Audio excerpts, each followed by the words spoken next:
பூர்ணமான திருவருளும்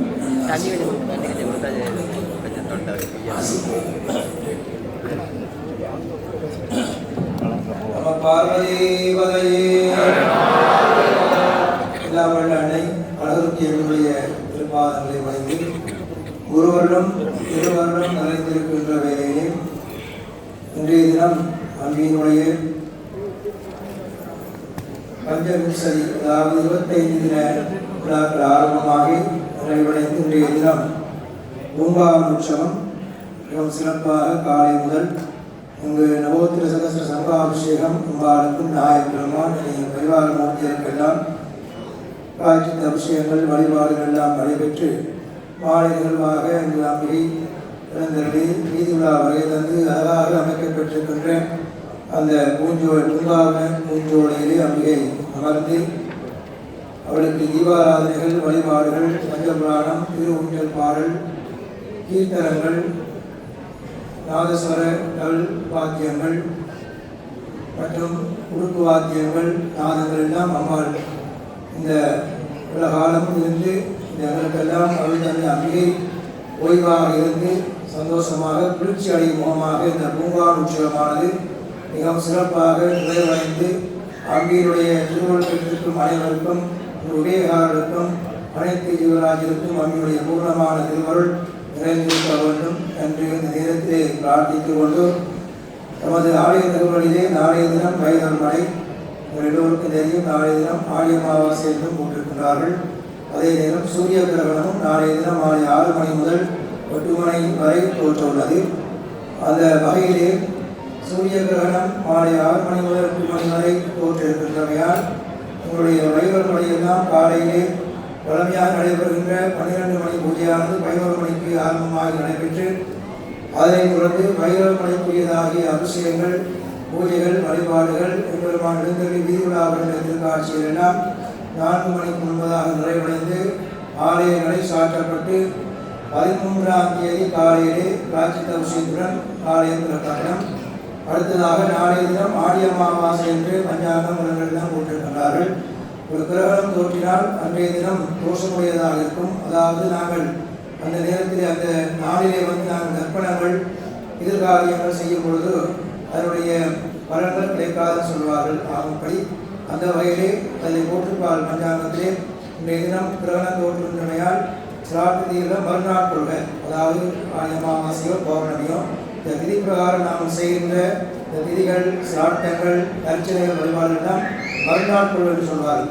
அதனுடைய பலன் அடுத்த நாள் எங்களுக்கு அமாவாசை இருக்கின்றதோ இல்லையோ நீங்கள் அடுத்த நாள் செய்யும் பொழுது அதனுடைய பலன் பூர்ணமாக கிடைக்கும் என்று சொல்லப்பட்டிருக்கிறது. ஆகையால் இந்த ஆலயத்தில் 13ஆம் தேதி காலையிலே நாங்கள் ஆடி அமாவாசைக்குரிய அர்ச்சனைகள் வழிபாடுகள் 1 மணி முதலாக அடியார்கள் வருகை தந்து வழிபாடுகள் செய்து கொள்ளலாம் என்பதையும் இந்த நேரத்தில் அறிய தந்து அடுத்ததாக வருகிற 14ஆம் தேதி ஆடிப்பூரகர்மா அன்று காலையில் 9:30 முதலாக அபிஷேகம் எல்லாம் ஆரம்பமாகி மதியம் 11:30 மணிக்கு பூஜைகள் ஆரம்பமாகி அதனைத் தொடர்ந்து வசந்த மண்டல பூஜையும் வசந்த மண்டல பூஜைக்கு முன்பதாக அம்பாளுக்கு ஆடிப்பூரகர்மா கிரியைகள் எல்லாம் நடைபெற்று அதனைத் தொடர்ந்து வசந்த மண்டல பூஜை நடைபெற்று அம்பிகை எழுந்தருளி வீதி விழாவின் திருக்காட்சி நடைபெறும் என்பதை அறிய தருகின்றோம். வருகிற வெள்ளிக்கிழமை 14ஆம் தேதி.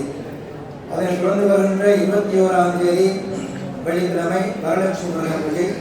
பழமையாக திருவிழா காலங்களில் வரும்போது மதியம் 2 மணிக்கு நாங்கள் செய்து 4 மணி அளவிலே நிறைவடையும். திருவிழா தவிர்த்து வரும்பொழுது மாலை 4 மணி முதலாக அபிஷேகங்கள் ஆரம்பமாகி 6 மணிக்கு வரலட்சுமி விரத பூஜைகள் வழிபாடுகள் எல்லாம் நடைபெறும். ஆகையால் 21ஆம் தேதி நடைபெறுகின்ற வரலட்சுமி விரத பூஜையிலே அன்று மாலை 4 மணி முதலாக நடைபெறுகின்ற அபிஷேகம் வழிபாடு கலந்து கொண்டு 6 மணிக்கு வரலட்சுமி விரத விளக்கு பூஜைகள் எல்லாம் நடைபெறும் என்பதை அடியார் அனைவருக்கும் அறிய தருகின்றோம். ஆகையால் இந்த காலங்களிலே நீங்கள் வருகை தந்து அம்பியினுடைய பூர்ணமான திருவிழாவுக்கு பாத்திரமாக வேண்டும் என்று அதே நேரம் உங்களுடைய குருக்கரையாவுக்கு கொண்டே கொஞ்சம் சரியில்லை. அதனால் அவருடைய ஆசிரியர் உங்களுக்கு கிடைக்க வேண்டும்.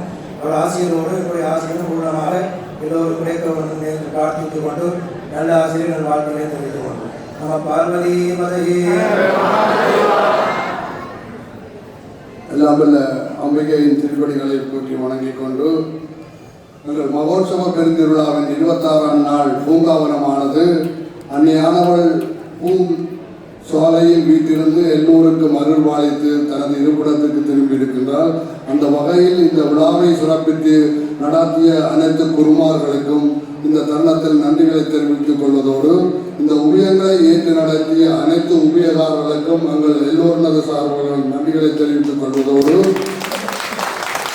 தங்களது பாரம்பரிய முறையில் பாட்டுக்கலைகளை பாடி உடுக்கைகளை வாசித்து அனைத்து அந்த கலைஞர்களுக்கும் எங்கள் ஆலயத்தின் சார்பிலும் உங்கள் எல்லோருடைய சார்பிலும் நன்றிகளை தெரிவித்துக் கொள்வதோடு இன்று மண்டல இசை வாத்திய கலைஞர் வழங்கிய எங்கள் தாயக முக்கியமாக எங்களது தாயக பாடல்களை பாடி எங்கள் எல்லோரையும் அந்த காலத்துக்கு அழைத்து சென்ற எங்கள் வித்துவான்களுக்கும் இந்த தருணத்தில் எல்லோர் சார்பிலும் நன்றிகளை தெரிவித்துக் கொள்வதோடு அடியார்களே இந்த 26 நாட்கள் திருவிழா காலங்களில் எங்களது திருவிழாவானது ஒரு சிறப்பாக நடைபெற்று நிறைவேறி இருக்கின்றது.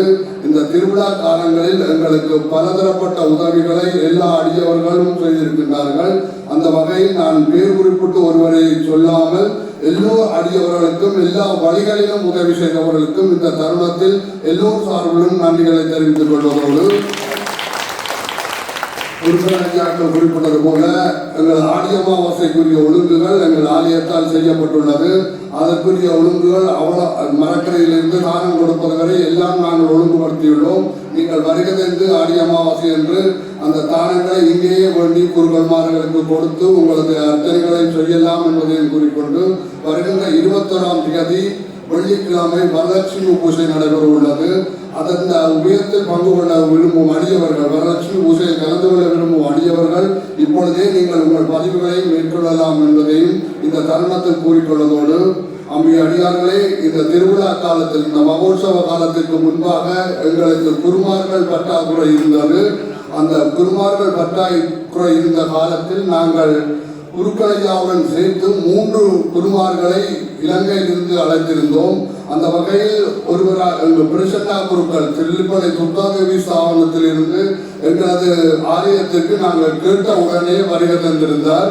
இன்று அவரது பிறந்த நாளும் அவர் நாளை தனது கடமையை முடித்து ஊருக்கு செல்லவிருக்கின்றார்.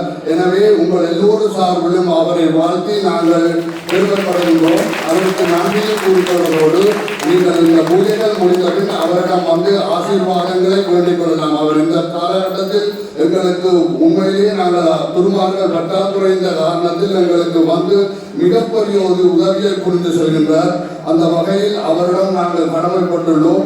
எல்லோரும் சார்பிலும் அவருக்கு நன்றியையும் இந்த தருணத்தில் தெரிவித்துக் கொண்டு அவரிடம் வந்து நீங்கள் எல்லோரும் ஆசீர்வாதம் கொண்டு அன்போடு கேட்டுக்கொள்கிறோம்.